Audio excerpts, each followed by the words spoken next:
Gracias, Marce. Abrimos el bloque, gracias a la gente que hace posible que estemos al frente del programa. La bienvenida a Claudio. Claudio es Ríguez, es sociólogo y sobre su encuestadora vamos a charlar sobre dos temas puntuales. Nos pueden ubicar acá, si no después vamos a ir a nuestro código QR, que es nuestro canal. Hola Claudio, bienvenido. ¿Cómo ¿Qué va? tal? ¿Bien? Muy bien, Raúl. ¿Cómo ¿Actual andan funcionario de PAMI ustedes? todavía o trabajador del PAMI? Profesional de PAMI. Profesional de PAMI, me gustó eso. Vamos a Indaga. ¿Indaga es tu consultora? Indaga RCO es nuestra consultora ya desde hace más de 15 Empecemos años. Tengo dos temas, Ubaldo los has visto, ¿no? Mientras Ujú. preparábamos el programa, uno es la última, ¿no? Lo que es violencia verbal en el discurso presidencial o gubernamental, como quiera llamarle. Pero vamos antes, la situación de la clase media en el AMBA, que Bueno, tanto dicen que arañan por subsistir y que es la más golpeada, ¿no? sí, bueno, a ver, nosotros siempre medimos el índice de percepción del ánimo social.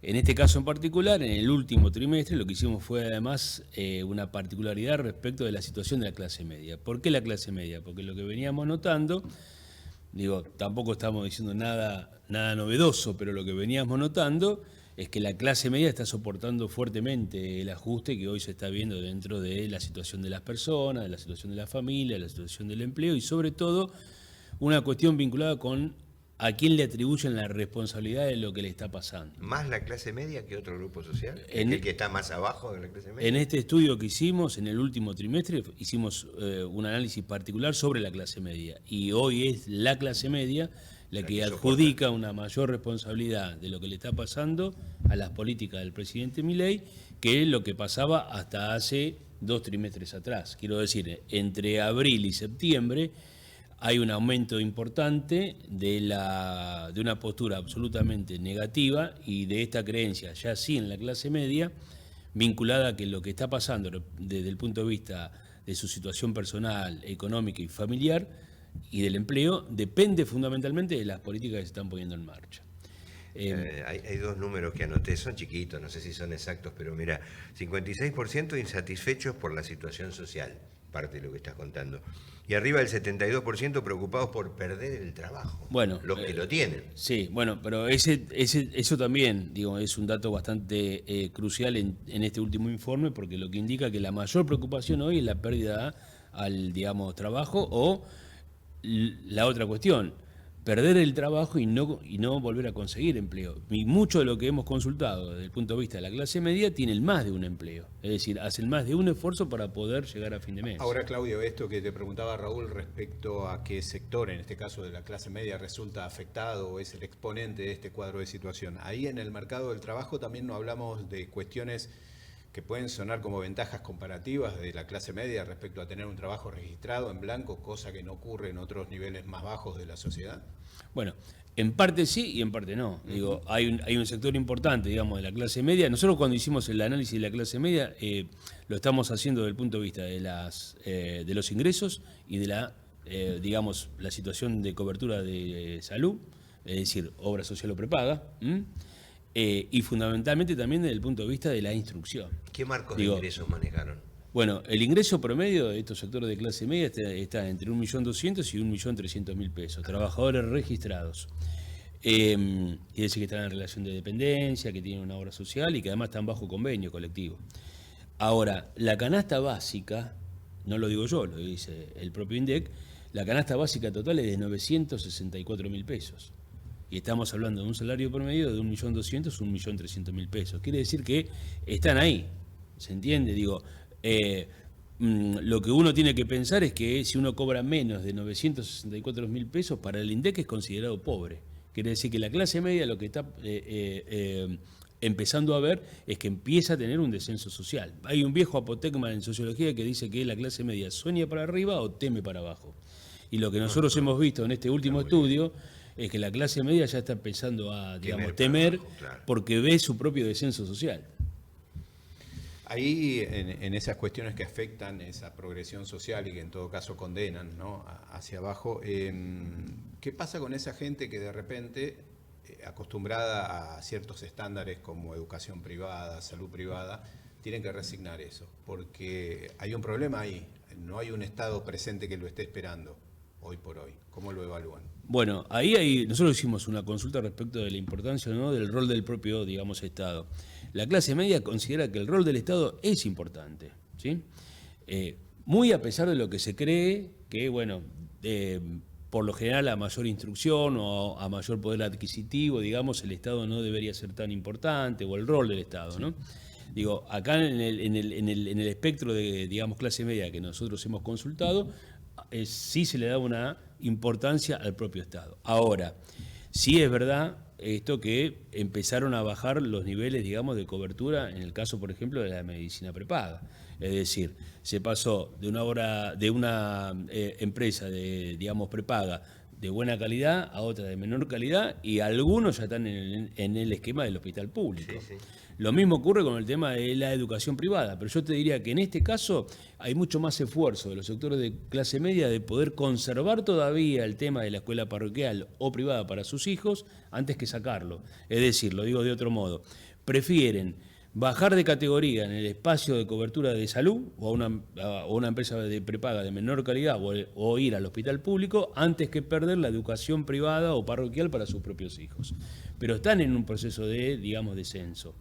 Y esto sí genera cambios en los hábitos de consumo, cambios también en las perspectivas de, bueno, si quiero cambiar el auto, no puedo cambiar el auto, tengo que esperar. O si se me rompe o tengo que cambiar algún neumático, menos todavía. Horrible. Digo, esos cambios de hábitos hacen que hoy nosotros tengamos una clase media que empieza a adjudicar la responsabilidad política o, en todo caso, lo que le está pasando a las políticas del presidente Milei, y que empiece un nivel de descenso social que realmente es preocupante. Y sobre esto, perdón, Ubaldo, pequeñísimos, qué ganas de complicar la historia. No tengo muy claro el tema, pero aquellas prepagas, medicina prepagas cerradas, que hoy tienen que ver el padrón que tienen de médicos, y ellos son los únicos que manualmente pueden escribir, porque digitalmente hoy, en el día de grabación, no han tomado ninguna receta digital.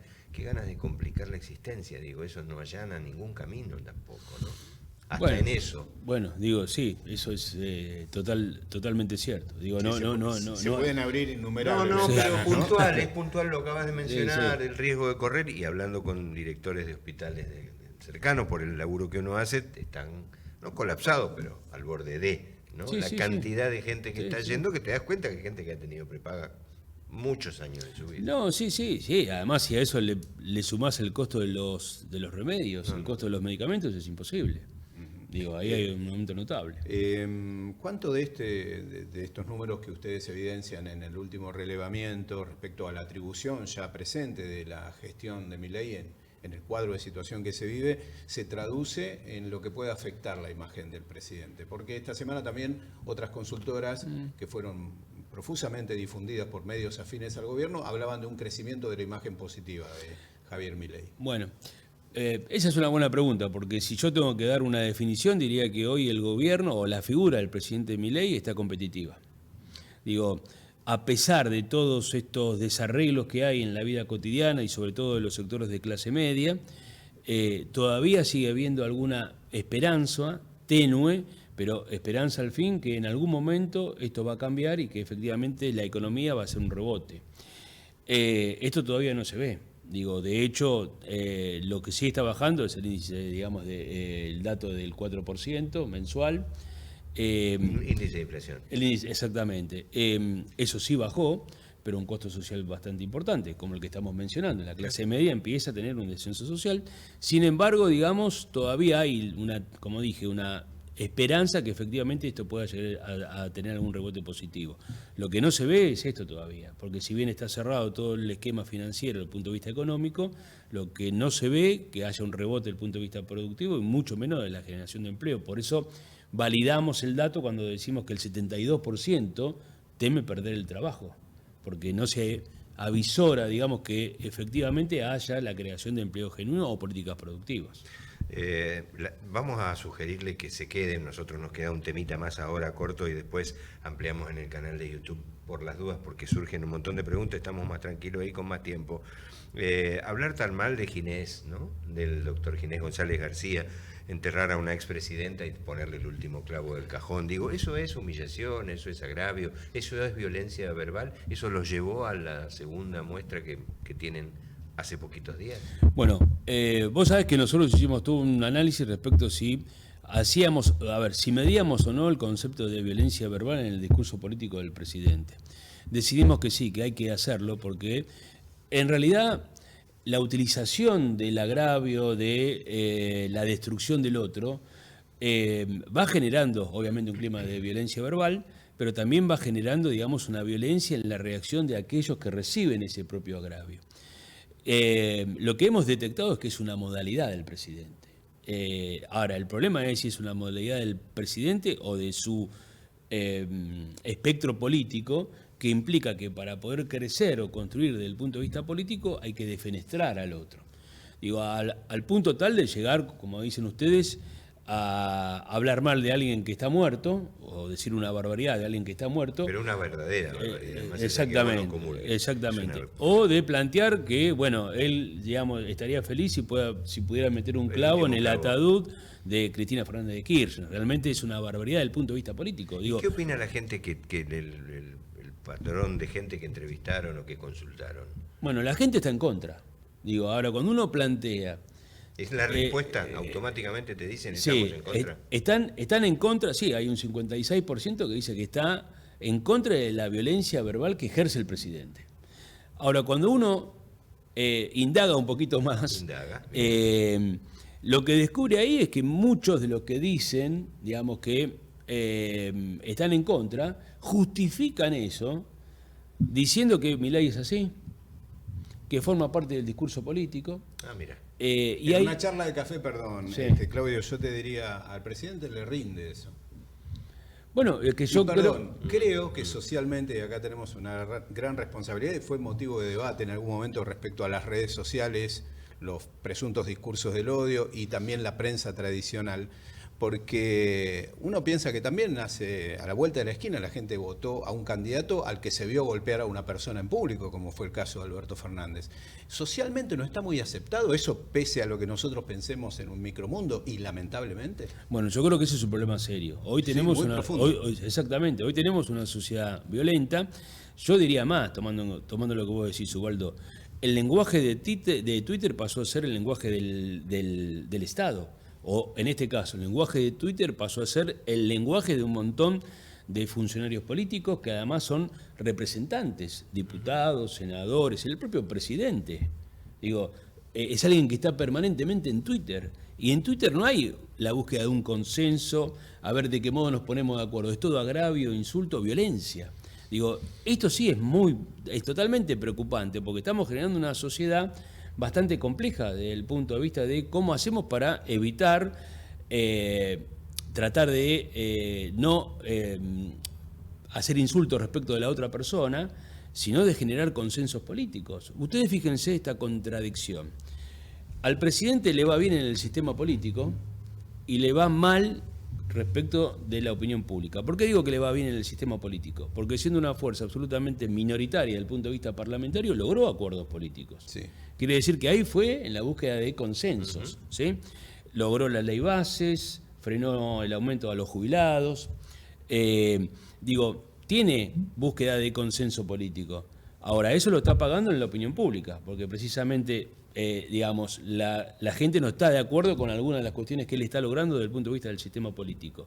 Ahora, él ejerce ese acuerdo dentro del consenso político con rasgos de violencia bastante fuertes sobre los mismos que después va a buscar un acuerdo. Entonces, la gran pregunta que hay que hacerse, ¿le da resultados a Milei ejercer esa violencia verbal? Y lamentablemente uno lo que podría, tener como una primera deducción es que sí, porque lo logra.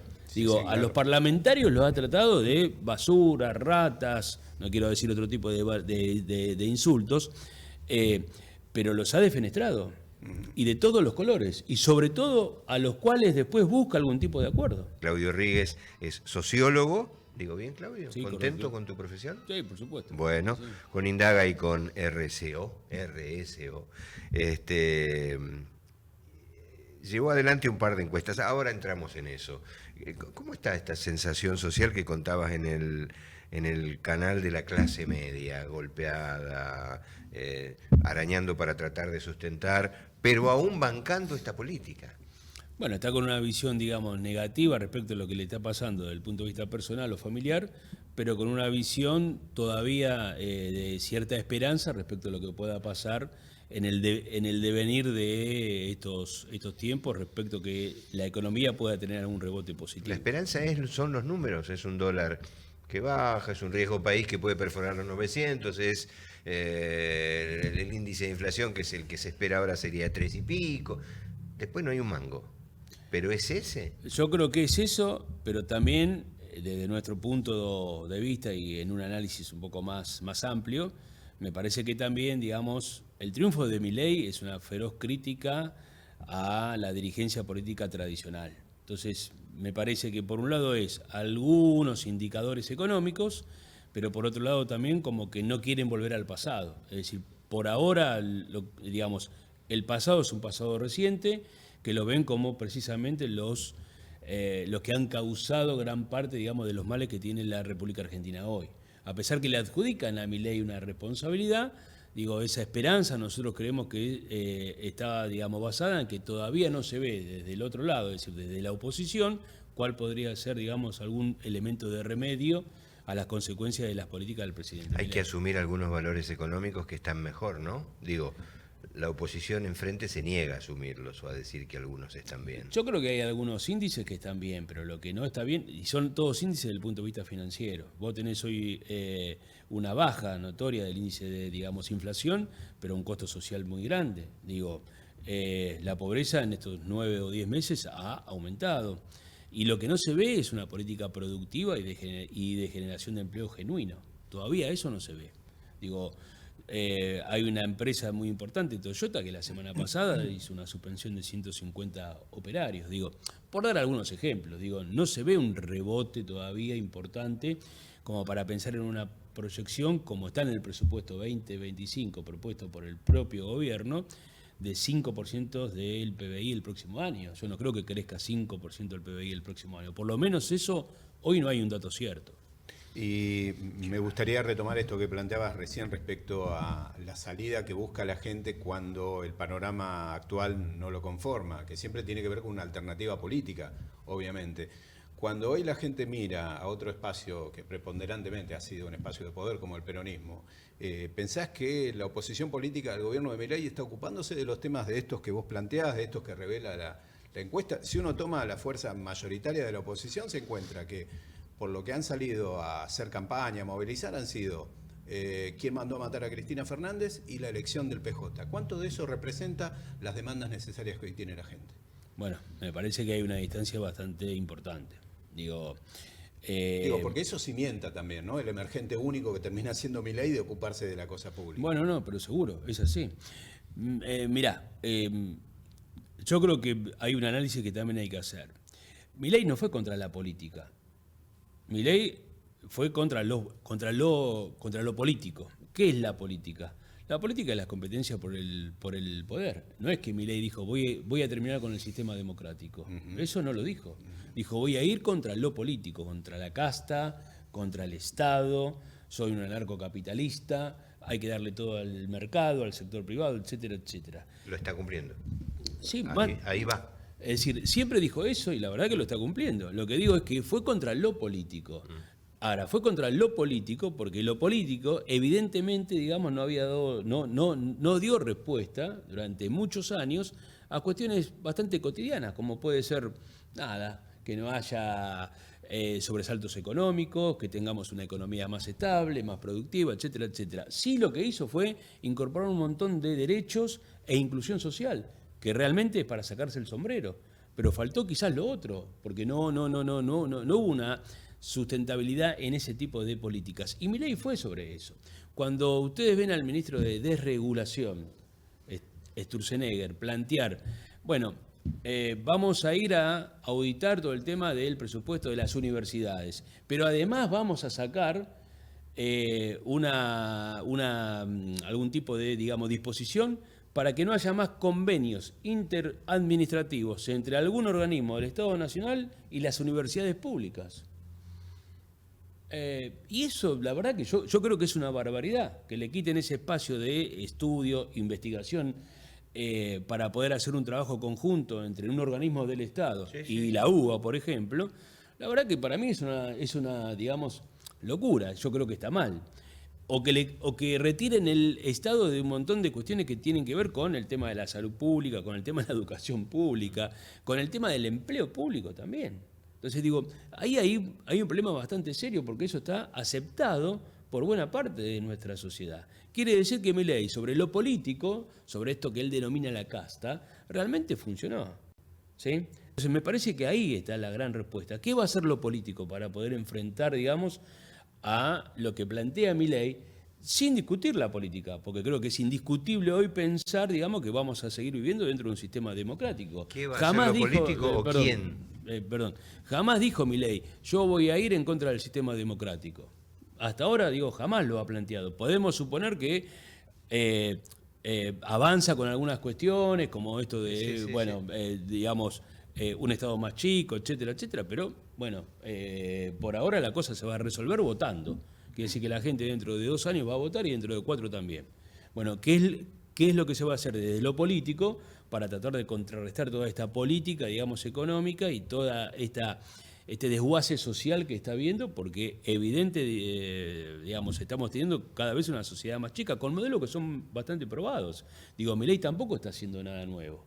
Digo, esto ya se vio en los años 90, se vio en la época del proceso del año 76 al año 83. Son modelos bastante probados, no hay nada nuevo. Ahora, tomando ese dato que vos mencionás, hay una diferencia sustancial respecto a los años 90 y es que lo respaldaba un partido del poder como el peronismo a las reformas o al proceso menemista. Hoy Milei, si se quiere, tiene menos espalda, como vos detallabas en algún momento, la falta de presencia parlamentaria y demás. Me imagino que vive más al día Milei respecto a su imagen y cuánto de ello resulta afectado en cada medida o en cada medición o en cada evaluación que hace la sociedad de sus medidas. Sí, pero también, digamos, logra acuerdos. Yo siempre tengo una imagen bastante simbólica de lo que pienso, de lo que hizo Milei entre enero de este año y octubre. Agarró el vaso del poder y en lugar de tomárselo sorbo por sorbo, se lo tomó de un solo saque. Se está tomando todo el poder. Por eso está haciendo todo tan rápido, todo con tanta fuerza, con tanta virulencia, con tanto acuerdo político, incluso con los sectores con los que los insultaba antes y ahora forman parte de su propio gobierno. Es decir, Caputo, Bullrich, etcétera. Y lo mismo ocurre con el esquema parlamentario. Él fue buscando acuerdos y los logró.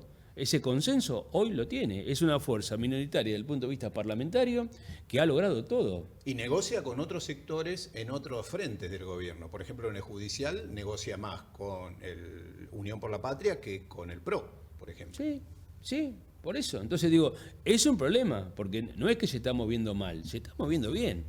Nos puede gustar o no, pero digo, a fuerza de hacer un análisis totalmente objetivo, se está moviendo bien. Digo, en ese espacio, digamos, lo que no están de acuerdo con el modelo de país que plantea Milei, que como dije, son modelos probados que siempre han fracasado, tienen que ponerse a pensar de qué modo se genera, digamos, un esquema de oposición que no abarque solamente un partido político. A mí me parece que lo que tienen que hacer muchos dirigentes políticos es, en lugar de mirar para adelante, es mirar hacia los costados también. Me parece que hay que empezar a pensar a ver de qué modo se genera un frente más amplio. Nosotros, por ejemplo, no quiero hablar ni de imagen positiva ni de imagen, digamos, negativa, pero medimos algunos, digamos, dirigentes políticos en el ámbito de la provincia de Buenos Aires. Cristina mide bien, Kicillof mide muy bien, pero, por ejemplo, hay otros actores que forman parte, digamos, también del esquema de oposición. Manes mide bien en la provincia de Buenos Aires. Entonces digo, a ver, no, hay posibilidad de acuerdo, de consenso, de búsqueda, de generar espacios donde quede totalmente claro que por un lado está lo que sería la derecha política de nuestro país y por el otro lado un espacio mucho más de centro, en apariencia no, progresista, que además involucre que el rol del Estado, por ejemplo, sí es importante. Yo voy a dar un ejemplo con Brasil. En Brasil Lula cuando llega al poder no llega con el PT solamente, llega haciendo acuerdos, digamos, con partidos de centro-derecha, ¿sí? Ahí hubo una inteligencia programática y práctica de decir, tengo que buscar alianzas para que Bolsonaro no siga en el poder. De hecho, cuando Bolsonaro perdió el poder, hubo un grupo de loquitos que quisieron ir a tomar el Palacio de Brasilia, ¿se acuerdan de esto? Sí, claro, claro. Bueno, es decir, ¿por qué? Porque la violencia que ejercía Bolsonaro desde el poder era muy grande. Quizás esto pueda llegar a ocurrir acá. Capaz que mañana Milei pierde, estoy haciendo futurismo político, digámoslo así. Pero digo, hay mucha violencia engendrada. Entonces hay que empezar a preparar, digamos, un espacio político que tenga que ver con lo programático, pero también que tenga que ver con una fortaleza política. Hablando del tema violencia política y el discurso que emana desde el presidente a muchos de sus funcionarios, alguien me podría decir, bueno, pero en la movilización por las universidades, un dirigente que proponía el diálogo, alguien que fue sin custodia, sin guardaespaldas a la movilización en apoyo, como Horacio Rodríguez Larreta, tuvo que salir escapando porque fue agredido, fue escupido, fue golpeado y demás. ¿No se ingresa al barro de Milei con ese tipo de cosas? Bueno, claro, sí, pero por eso digo, a ver, eso es un poco más amplio el tema. Estamos en una situación de violencia social importante. Pensándolo como estrategia del presidente, ¿no? De que este discurso no le provoca en su electorado fuerte, base, ningún tipo de perjuicio, y que arrastra, porque los demás tampoco tienen una trayectoria limpia en ese sentido, al barro en donde mejor se mueve. Al contrario, yo creo que los alimenta. Tomando el mismo ejemplo que das vos, yo podría decir, este youtuber que estuvo en la marcha y que también, según él, es periodista y fue... Autopercibido periodista, un inútil de aquello. Perdón. Exactamente. No, un incapaz, no. Y, digamos, es una persona que No se planta ahí... a ver, lo hace por sí solo, lo hace por una cuestión, digamos, de plan estratégico, es una cuestión táctica, lo meten en el medio de una marcha a provocar. La lógica es que va a haber una reacción frente a una persona que está provocando aquello que... Entonces, yo creo que sí, hay una consecuencia de violencia social y de utilización de la violencia verbal. Por ahora, esperemos que no pase otro tipo de violencia, pero como decimos siempre, la violencia genera violencia. Entonces yo creo que hay que parar con este tipo de actitudes, de discursos políticos. Pensemos, por ejemplo, en los gobiernos anteriores. Ustedes me pueden decir desde el año 83, y estoy poniendo a todos, Alfonsín, de la Rúa, Kirchner, Menem, Cristina Fernández de Kirchner. ¿Ha habido, digamos, utilización de la violencia tan salvaje como la utiliza Milei respecto del otro? No.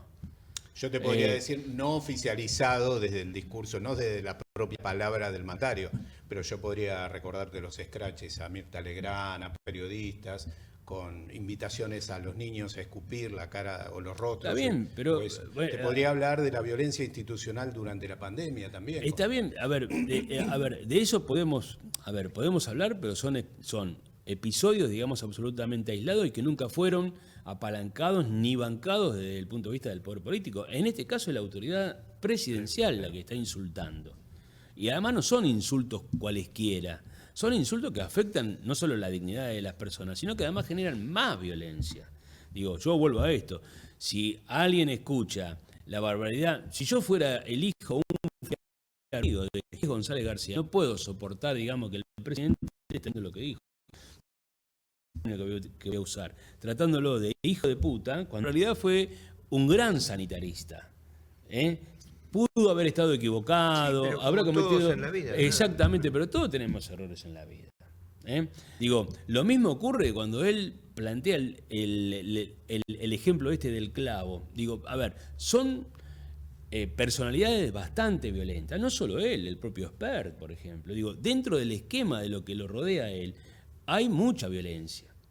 El youtuber, la propia diputada, como se llama, Lemoine, es decir, utilizan, el método de construcción política es la destrucción del otro. Realmente yo creo que eso no conduce a nada. Eso va generando poco a poco una violencia verbal, una violencia social y sobre todo una violencia política que creo que hace mucho tiempo no se veía en nuestro país, por lo menos impulsada, entre comillas, si quieren el término, desde el propio poder político. Sí, creo que existían, no en este caso, tampoco eran desautorizadas por el poder político. Yo pienso perfectamente en alguien que por ahí no tiene demasiada trascendencia, hoy está en un proceso judicial por abuso de menores, como Ezequiel Guasora, que era alguien que recurrentemente aparecía con Cristina, con Kicillof, con cualquier dirigente del kirchnerismo en general. Me parece que no vimos venir este monstruo, que evidentemente, por eso yo digo que los pasos de Milei son calculados. Me parece que él, en base a un clima preexistente, fue por ese lado, lo potencia, y esto sí coincido, nunca lo hemos visto verbalizado en un presidente que en muchos casos creo que nos quiere hacer entrar en ese juego, lamentablemente. Yo creo que sí. ¿Y cómo se sigue tu mirada? Digo, hablas del poder, el gobierno, no, el poder que está enfrente, que debe tomar riendas sobre esto y decir, acá estamos, por este lado no es. Pero en función de quién ofrece eso o en función de alguna figura que hoy no aparece. Porque bueno, la CGT no está representando, salvo focos universitarios, alguna cuestión de apoyo a la salud pequeña. Después de los viejos se han olvidado, y vos que tenés una liaison tan directa con los adultos mayores. Sí. Mirá, yo lo que sí veo es esto. Digo, hoy la verdad no hay una figura que catalice,